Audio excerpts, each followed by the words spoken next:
అందరికీ నమస్కారం. ఈరోజు కథ పంతం ప్రేమ పార్ట్ 50.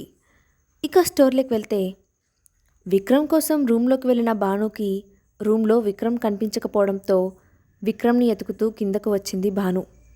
బయటకు వచ్చిన భాను హాల్లో ఉన్న యుగ్ని విక్రమ్ గురించి అడగ్గా, ఇంతకుముందు నేను లోపలికి వస్తున్న టైంలో విక్రమ్ గార్డెన్ వైపుగా వెళ్తుండడం చూశాను అని చెప్పాడు యుగ్. యుగ్ చెప్పింది విన్న భాను విక్రమ్ కోసం గార్డెన్లోకి వెళ్ళడానికి బయటకు వచ్చింది. బయటకు వచ్చిన భాను గార్డెన్ వైపు వెళ్తుండగా వెనుక నుండి ఎవరో భాను చేయి పట్టుకొని లాగారు. అది ఎవరో చూడ్డానికి వెనక్కి తిరిగిన భానుని విసురుగా బలంగా చెంప మీద పెట్టి కొట్టారు. ఆ ఊహించని పరిణామానికి దెబ్బ బలంగా తగలడంతో వెనక్కి తూలి పడబోయి తమాయించుకొని నిలబడింది భాను. తేరుకొని తల ఎత్తి చూసిన భానుకి కోపంగా తన వైపే చూస్తూ తన ఎదురుగా నిలబడి ఉన్న రాజీవ్ కనిపించాడు. రాజీవ్ని చూసిన భాను ఏదో మాట్లాడబోయేలోపే రాజీవ్ మాట్లాడుతూ, ఎంతటి జానవే నువ్వు, అమాయకంగా నటిస్తూ ఇంట్లో చేరి నీ అవసరం తీర్చుకోవడానికి మా మధ్య గొడవలు పెట్టావు. అన్నదమ్ముల్లా కలిసుండే రాజీవ్ మాహిర్ల మధ్య గొడవ పెట్టి వాళ్ళిద్దరినీ విడగొట్టావు. నువ్వు వేసిన నిందలు నమ్మి ఆ రోజు మాహిర్ రాజ్వీర్ను చంపినంత పని చేశాడు. అయినా నీకు తృప్తి లేదు. అందుకే ఇప్పుడు తప్పుడు కేసులో రాజ్వీర్ను జైలుకు పంపించావు. కానీ నీకు ఇవన్నీ సరిపోలేదనా వాణ్ణి రౌడీలతో కొట్టించి హాస్పిటల్ బెడ్ మీద పడేలా చేశావు అని ఆవేశంతో ఊగిపోతూ అరిచాడు రాజీవ్. రాజీవ్ చెప్పింది విన్న భాను ఆశ్చర్యపోతూ, రాజ్వీర్ హాస్పిటల్లో ఉన్నాడా అని ఆశ్చర్యపోతూ అడిగింది భాను. రాజీవ్ అంకుల్, మీరు నన్ను తప్పుగా... షటప్. ఎవరు నీకు అంకుల్? నన్ను అలా పిలవకు. నీ నోటి వెంట నా పేరు వింటుంటే నాకు అసహ్యం కలుగుతుంది. ఏమీ తెలియని అమాయకురాలుగా ఈ ఇంట్లో చేరి నా కొడుకు మీద నింద వేశావు. ఒక అనాథవి, ఊరు పేరు లేకుండా పరాయి వాళ్ళ ఇంటి మీద పడి బ్రతికే నువ్వు అంకుల్ అని బాధగా కాస్త కోపం కలగలిపి అన్న భాను మాటను మధ్యలోనే ఆపేస్తూ, ఏయ్, నీకు ఇంతకు ముందే చెప్పాను నన్ను అలా పిలవద్దని. అయినా నీలాంటి వాళ్లకు మామూలుగా చెప్తే అర్థం కాదుగా. నీ నిజ స్వరూపం తెలియక వీళ్ళందరూ నిన్ను నెత్తిమీద పెట్టుకుంటున్నారు. కానీ నీలాంటి ఒక క్యారెక్టర్ లేని దానికి నేను గౌరవం ఇవ్వాలని అనుకుంటున్నావా అని అన్నాడు రాజీవ్. రాజ్వీర్ నిజ స్వరూపం గురించి రాజీవ్కు చెప్పేయాలని అనిపిస్తున్నా ఇప్పుడు నేను నిజం చెప్పడం వల్ల కలిగే లాభం ఏమీ లేదు. నా విషయంలో రాజీవ్ అంకుల్ దృక్పథం మారేదీ లేదు. అది కాకుండా నేను చెప్పిన విషయాన్ని నమ్మకపోవచ్చు కూడా. ఇప్పుడు నేను జరిగిందంతా చెప్పడం వల్ల రాజీవ్ అంకుల్ అపార్థం చేసుకొని గొడవ పడితే అనవసరంగా బాబా కూడా బాధపడతాడు అని ఆలోచించిన భాను రాజీవ్ ఎన్ని మాటలు అంటున్నా సైలెంట్గా ఉండిపోయింది. మౌనంగా నిలబడి ఉన్న భానుని చూసిన రాజీవ్ అసహించుకుంటూ, ఛీ, నీలాంటి దానికి ఎన్ని చెప్పినా అని అంటుండగా అంతలో బయటకు వచ్చిన యుగ్ భానుకి రాజీవ్కి మధ్య అడ్డుగా నిలబడ్డాడు. భాను వైపు చూస్తూ, ముందు నువ్వు ఇక్కడ నుండి వెళ్ళిపో అని అన్నాడు. కానీ యుగ్, నేను ఇప్పుడు వెళ్ళిపోతే రాజీవ్ అంకుల్ తప్పుగా, తను కేవలం తనకు కావాల్సినట్టుగా మాత్రమే ఆలోచిస్తాడు. అది కాకుండా నువ్వు ఎదురుగా ఉన్నంత వరకు ఇలా నిన్ను ఏదో ఒకటి అంటూనే ఉంటాడు. అది మాహిర్ చూస్తే ఇంకా పెద్ద గొడవ అవుతుంది అని అన్నాడు యుగ్. యుగ్ చెప్పింది కూడా నిజమే అనిపించడంతో ఇంట్లోకి కాకుండా గార్డెన్ వైపుగా వెళ్ళింది భాను. అది చూసిన రాజీవ్కి ఇంకా కోపం పెరిగిపోయింది. భాను వెనకే వెళ్ళబోయాడు, కానీ యుగ్ ఆపేశాడు. గార్డెన్లోకి వెళ్ళిన భానుకి గార్డెన్లో మొక్కల మధ్య ఉన్న ఉయ్యాల్లో కూర్చొని ఫోన్లో ఏదో చూస్తూ ఉన్న విక్రమ్ కనిపించాడు. విక్రమ్ దగ్గరకు వెళ్ళి, ఆదిత్య అని చాలా నెమ్మదిగా పిలిచింది భాను. తల ఎత్తి చూసిన విక్రమ్కు భాను వాలకం తేడాగా అనిపించింది. దానితో ఉయ్యాల్లో నుండి పైకి లేచిన విక్రమ్ డల్గా ఉన్న భానుని చూస్తూ, బన్నీ, ఏమైంది అని అడిగాడు. ఆదిత్య, హగ్ మీ అని అంది భాను. భాను ఏదో విషయంలో బాధపడుతుంది అని అర్థం చేసుకున్న విక్రమ్ మరో ప్రశ్న లేకుండా భానుని హగ్ చేసుకున్నాడు. హగ్ మీ టైట్ ఆదిత్య అని అంది భాను. దాంతో మరింత గట్టిగా భానుని హగ్ చేసుకున్నాడు విక్రమ్. కొంతసేపటికి తన గుండెల దగ్గర షర్ట్ తడిగా అనిపించింది విక్రమ్కి. తలదించి భాను వైపు చూసిన విక్రమ్కు కళ్ళ నుండి చెంపల మీదుగా కన్నీళ్లు ధారాగా జారిపోతున్నాయి. ఆ కన్నీళ్లతో విక్రమ్ వేసుకున్న షర్ట్ గుండెల దగ్గర తడిచిపోయింది. భాను కన్నీళ్ల తడి గుండెలకు తెలుస్తుంటే తట్టుకోవడం విక్రమ్ వల్ల కావడం లేదు. బన్నీ, ఏమైంది? ఎవరైనా ఏమన్నా అన్నారా అని అడిగాడు విక్రమ్. కానీ భాను నుండి సమాధానం రాకపోవడంతో నెమ్మదిగా భానుని పిలిచాడు విక్రమ్. అప్పటికీ భాను మాట్లాడకపోయేసరికి విక్రమ్ కూడా భానుని డిస్టర్బ్ చేయకుండా భానుని తీసుకొని ఉయ్యాల్లో కూర్చొని భానుని పూర్తిగా తన ఒడిలో తీసుకున్నాడు విక్రమ్. భాను చిన్నతనంలో తను డిస్టర్బ్ అయిన ప్రతిసారి విక్రమ్ ఒడిలో కూర్చునేది. అది కూడా చాలా డిఫరెంట్గా ఉండేది. భాను విక్రమ్ ఒడిలో కూర్చొని తన తలను విక్రమ్ గుండెల మీద పెట్టుకొని కాళ్ళు రెండు మునగ తీసుకొని విక్రమ్ షర్ట్ కాళ్ళను గట్టిగా గుప్పిట పట్టుకొని పూర్తిగా తన బరువు మొత్తాన్ని విక్రమ్ మీద వేసి పడుకునేది భాను. ఇప్పుడు కూడా భాను అలానే చేయడం విక్రమ్లో మరో రూపం మేల్కొంది. ఎందుకంటే తను ఎవరితోనూ ఏమీ చెప్పుకోలేని బాధను అనుభవిస్తున్నప్పుడు మాత్రమే భాను ఇలా ప్రవర్తిస్తుందని విక్రమ్కి బాగా తెలుసు. భాను తనను మృదువుగా నిమురుతూ, నీ బాధకు కారణమైన వాళ్ళ జీవితంలో సంతోషం అనేది లేకుండా చేస్తాను అని భానుని చూస్తూ తనలో తానే అనుకున్నాడు విక్రమ్. గార్డెన్లో జరుగుతున్నదంతా పైన బాల్కనీలో నుండి చూస్తున్న ధర్మేంద్ర పెదవులపైకి చిరునవ్వు చేరితే బయట నిలబడి చూస్తున్న మాహిర్లో మాత్రం కోపం లావాలా ఉవ్వెత్తున ఎగసిపడుతున్నది. కొంచెం సేపటి తర్వాత భాను అలానే నిద్రపోవడంతో భానుని ఎత్తుకొని లోపలికి తీసుకొని వెళ్ళాడు విక్రమ్. భానుని ఎత్తుకొని లోపలికి వస్తున్న విక్రమ్ను చూసిన లీలా అనుపమ కంగారుగా ఏమైంది అని భాను గురించి అడగ్గా టైర్డ్ అయిపోయి నిద్రపోయింది అని చెప్పాడు విక్రమ్. భానుని తీసుకొని రూమ్లోకి వెళ్ళిన విక్రమ్ భానుని బెడ్ మీద పడుకోబెట్టాడు. కానీ భాను చెంపల మీద కన్నీళ్ల చారికలను చూసిన విక్రమ్కు బాధ అనిపించింది. భాను నుదుటి మీద ముద్దు పెట్టుకోవడానికి ముందుకు వంగిన విక్రమ్కు భాను చెంప మీద ఎర్రగా కందిపోయి కాస్త వాచినట్టుగా అనిపించడంతో భాను ముఖాన్ని పరిశీలనగా చూశాడు విక్రమ్.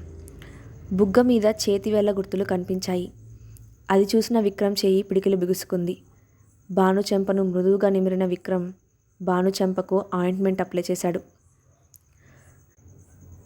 మధ్యరాత్రిలో మెలకువ వచ్చిన భానుకి తన పక్కన విక్రమ్ కనిపించలేదు.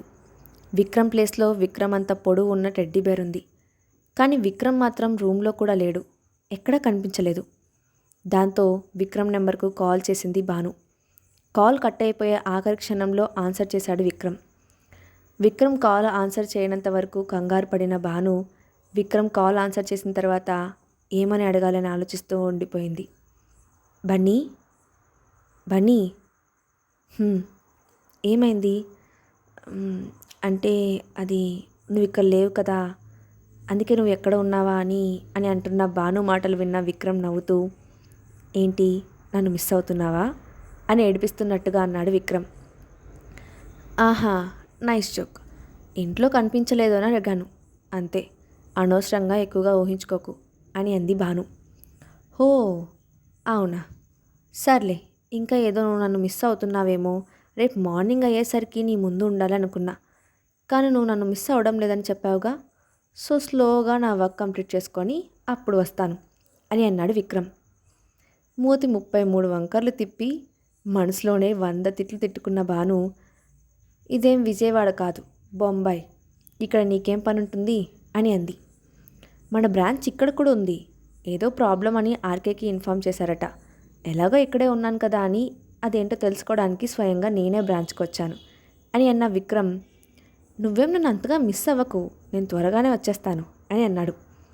నేనేం నిన్ను మిస్ అవ్వడం లేదు అని కాల్ కట్ చేసింది భాను. బెడ్ మీద కూర్చొని ఉన్న భాను మొబైల్ను పక్కకు పడేస్తూ, మిస్ అవుతున్నానంట, ఏదో పెద్ద తెలిసినట్టు చెప్తున్నాడు, అయినా నేనెందుకు మిస్ అవుతాను అని అనుకుంటూ బెడ్ మీద పడుకుంది భాను. కానీ ఎంత ప్రయత్నించినా నిద్ర పట్టకపోవడంతో పక్కనే ఉన్న టెడ్డీను హక్ చేసుకుంది భాను. కానీ అది విక్రమ్ను హక్ చేసుకున్నప్పుడల్లా వామ్ హగ్గా కాకపోవడంతో భాను మనసులో విక్రమ్ గురించిన ఆలోచనలు మొదలయ్యాయి. విక్రమ్ తనను ప్యాంపర్ చేయడం, తన ఆలోచనలకు అభిప్రాయాలకు విలువ ఇవ్వడం, తన కోసం ఎంతటి ప్రమాదాన్నైనా ఎదుర్కోవడానికి సిద్ధపడడం, విక్రమ్ ప్రెజెన్స్లో తను సెక్యూర్గా అనిపించడం, ఇలా ఒక్కొక్కటిగా అన్నీ గుర్తు వస్తుంటే నేను ఆదిత్యను నిజంగానే మిస్ అవుతున్నానా అని అనుకున్న భాను, లేదు అదేమీ కాదు, కానీ రాజీవ్ అంకుల్ నన్ను హర్ట్ చేసినప్పుడు ఇంట్లో ఇంతమంది ఉన్నా నేను విక్రమ్ దగ్గరికి ఎందుకు వెళ్ళాను అని తనను తానే ప్రశ్నించుకుంది భాను. నెక్స్ట్ డే మధ్యాహ్నం అవుతుండగా మ్యాన్షన్కి వచ్చాడు విక్రమ్. భానుతో అప్పటికే విక్రమ్కు బ్రాంచ్లో వర్క్ ఉందని వెళ్ళాడు అని చెప్పడంతో విక్రమ్పై ప్రశ్నల వర్షం కురవకుండా ఆ వర్షంలో తడవకుండా తప్పించుకోగలిగాడు విక్రమ్. రూమ్లోకి వెళ్ళిన విక్రమ్కు భాను కనిపించకపోవడంతో విక్రమ్ మనసులో ఏదో తెలియని కంగారు మొదలైంది. దాంతో ఎంత వేగంగా భాను కోసం పైకి వెళ్ళాడో అంతే వేగంగా కిందికి వచ్చాడు విక్రమ్. ధర్మేంద్ర కోసం జ్యూస్ గ్లాస్ తీసుకొని వెళ్తున్న లీలా కనిపించడంతో లీలా దగ్గరకు వెళ్ళిన విక్రమ్, అమ్మ బన్నీ ఎక్కడ ఉంది అని అడిగాడు. బన్నీ ఎవరు? ఓ మీ ఆవిడా అని టీస్ చేస్తున్నట్టుగా అంది లీలా. లీలా అన్న విధానానికి సిగ్గుపడిన విక్రమ్ అని అన్నాడు విక్రమ్. ఇంకెక్కడ ఉంటుంది? తన కొడుకు దగ్గర ఉంటుంది అని అంది లీలా. కొడుకు దగ్గర అని అడిగిన విక్రమ్ను చూసిన లీలా నవ్వేస్తూ కైజర్ దగ్గర అని చెప్పింది లీలా. అది విన్న విక్రమ్ రిలీఫ్గా ఫీల్ అయ్యాడు. పక్కనే ఉన్న సర్వెంట్ను పిలిచి విక్రమ్ను భాను దగ్గరకు తీసుకొని వెళ్ళమని చెప్పింది లీలా. సర్వెంట్తో పాటు బ్యాక్ యార్డ్కి వెళ్ళిన విక్రమ్కు, ఇదే సార్ చోటీ మాల్కిన్ కైజర్ కోసం రెడీ చేయించిన రూమ్ అని ఒక క్లోజ్ రూమ్ వైపు చూపించాడు ఆ సర్వెంట్. మ్యాన్షన్లో హాలునంత ఖాళీగా ఉన్న ఒక రూమ్ కనిపించింది. ఆ రూమ్లో మెలోడియస్ మ్యూజిక్ ప్లే అవుతూ ఉంది. ఆ రూమ్లోకి వెళ్ళి చూసిన విక్రమ్కు అందులో చాలా రకాలైన చిన్న చిన్న రూమ్స్ టాయ్స్ ఇంకా చాలా రకాలైన వస్తువులున్నాయి. వాటిని చూసిన విక్రమ్కు అత్తయ్య గారు కైజర్ను బన్నీకి కొడుకు అని చెప్పడంలో ఏమీ తప్పు లేదు అని అనుకున్నాడు. అక్కడ ఉన్న వస్తువులను స్టఫ్స్ టాయ్స్ను చూసిన విక్రమ్ చిన్నగా నవ్వుకుంటూ, బన్నీ కైజర్ను సింహం అనుకుంటుందా లేదా చిన్న కుక్కపిల్ల అనుకుంటుందా అని అనుకుంటూ ఆ రూమ్లో భాను కోసం వెతుకుతూ మరింత ముందుకు వెళ్ళాడు విక్రమ్. రూమ్కి కార్నర్లో ఉన్న ఎత్తుగా ఉన్న పరుపు మీద నిద్రపోతూ కనిపించింది భాను. అది చూసిన విక్రమ్ భాను కోసం ముందుకు వెళ్ళాడు. ముందుకు వెళ్ళి చూసిన విక్రమ్ ఒక్క క్షణం ఆశ్చర్యపోయాడు. భాను ఆ పరుపు మీద పడుకుంటే మరోవైపు కైజర్ ఏదో తానొక కుక్కపిల్ల అన్నట్టుగా తన కాళ్ళను బారుగా చాచి భాను పక్కకి జరిగిపోకుండా సపోర్ట్గా పడుకొని తన తలను భాను భుజానికి ఆనించి పడుకొని నిద్రపోతున్నాడు. అది చూసిన విక్రమ్కు భాను ఇంకా కైజర్ల బాండ్ ఎంత స్పెషల్ అండ్ స్ట్రాంగ్ అనేది విక్రమ్కు అర్థమైంది. నెమ్మదిగా ముందుకు వెళ్తూ వాళ్ళిద్దరి వైపుగా వెళ్ళాడు విక్రమ్. భాను వైపు చూస్తూ వెళ్తున్న విక్రమ్ వైపు ఒక్కసారిగా తలెత్తి చూశాడు కైజర్. కైజర్ని చూస్తూ ష్ అంటూ నిద్రపోతున్న భాను వైపు చూపించాడు విక్రమ్. దాంతో కదలకుండా పడుకున్నాడు కైజర్. నెమ్మదిగా వెళ్ళి భాను పక్కన పడుకున్న విక్రమ్ భాను మీద చేయి వేశాడు. కానీ అప్పటికే విక్రమ్ కన్నా ముందే భాను మీద తన కాల్ని వేసి విక్రమ్ వైపు చూస్తున్నాడు కైజర్. విక్రమ్ తల ఎత్తి కైజర్ వైపు చూడగా భానుకి అతుక్కుపోయినట్టుగా మరింతగా భాను దగ్గరకు జరిగాడు కైజర్. కైజర్ను చూసిన విక్రమ్, సరిపోయింది, బన్నీ విషయంలో వీడు నాకన్నా పొసెసివ్గా ఉన్నాడు అని అనుకుంటూ భానుని హక్ చేసుకొని పడుకున్నాడు విక్రమ్. సాయంత్రం అవుతుండగా నిద్రలేచింది భాను. ఒకవైపు కైజర్, మరోవైపు విక్రమ్. వాళ్ళిద్దరి మధ్య తనను లాక్ చేయడం చూసిన భాను నిట్టూరుస్తూ వాళ్ళ మధ్య నుండి లేవడానికి ట్రై చేసింది. కానీ వాళ్ళిద్దరిలో ఎవ్వరు కూడా తగ్గేదేలే అన్నట్టుగా భానుని కదలకుండా దగ్గరకు లాక్కుంటూ ఉండడంతో విసిగిపోయిన భాను, వదలండి అని అరిచింది. దాంతో లేచి కూర్చున్నారు ఇద్దరు. వాళ్ళిద్దరి వైపు కోపంగా చూసిన భాను ఆ బెడ్ మీద నుండి లేచి బయటకు వెళ్ళిపోయింది. దాంతో ఒకరి వైపు మరొకరు చూసుకున్నారు. అంతలో విక్రమ్ ఫోన్ రింగ్ అవడంతో కాల్ మాట్లాడుతూ బయటకు వచ్చాడు విక్రమ్. కాల్ మాట్లాడి వెనక్కి తిరిగిన విక్రమ్కు ఎదురుగా నిలబడి ఉన్నాడు మాహిర్. తన ఫోన్ను విక్రమ్కి చూపిస్తూ, దేనికి కారణం నువ్వేనా అని అడిగాడు మాహిర్. ఆ ఫోన్ వైపు అర నిమిషం పాటు చూసిన విక్రమ్, నేనే అని అన్నాడు. అంత ధైర్యంగా నేనేను ఒప్పుకుంటున్న విక్రమ్ వైపు ఆశ్చర్యంగా చూసిన మాహిర్, ఎందుకు ఇలా చేశావు అని కోపంగా విక్రమ్ను అడిగాడు.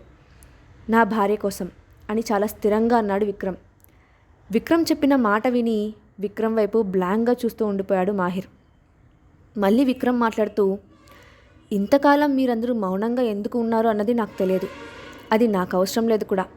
కానీ ఎవరైనా సరే నా భార్యను బాధ పెడితే వాళ్ళు దానికి తగిన మూల్యం చెల్లించాల్సి ఉంటుంది. చెల్లించేలా నేను చేస్తాను అని అన్నాడు విక్రమ్. తర్వాత ఏం జరిగిందో నెక్స్ట్ పార్ట్లో చూద్దాం. అండ్ ఈ స్టోరీ అప్డేట్ ఎలా ఉందో కింద కామెంట్ బాక్స్లో మీ ఒపీనియన్ని షేర్ చేయండి.